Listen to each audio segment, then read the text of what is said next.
I'll tell you one thing, it's not butter, my friends. What it is delicious, silky smooth, no. Why did I do that? Silky smooth margarine.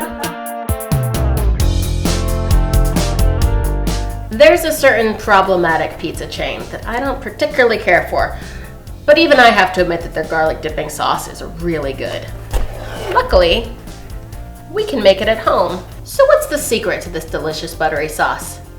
It's not butter, my friends. In fact, the key to it is how deliciously synthetic it tastes, which is why you'll be using margarine or buttery sticks, way more garlic powder, not real garlic, than you'll think you'll need, and the best ingredient of all, a little bit of MSG.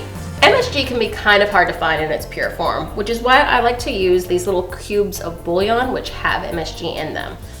Add a cup of water to a saucepan, bring it to a boil, and you can go ahead and drop the bouillon cube in there while it's coming to a boil.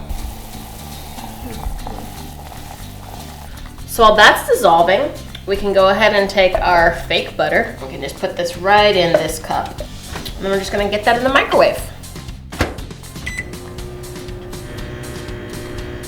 All right, so now that we've got our margarine nice and melted, you can see it separates, which the Papa John's sauce does too.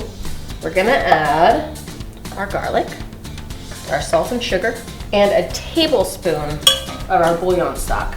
And that's just to get some MSG in there and also add like a little savory quality to it. And then we're just gonna hit it with the immersion blender to emulsify.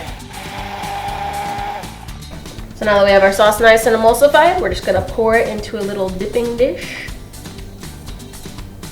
You just grab your favorite crappy pizza or crappy frozen pizza and dip, baby dip.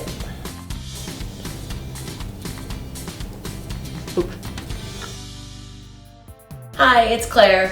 If you're also a little bit of a trash panda and would like to see more delicious content like this, be sure to like and subscribe somewhere around here. Thanks for watching.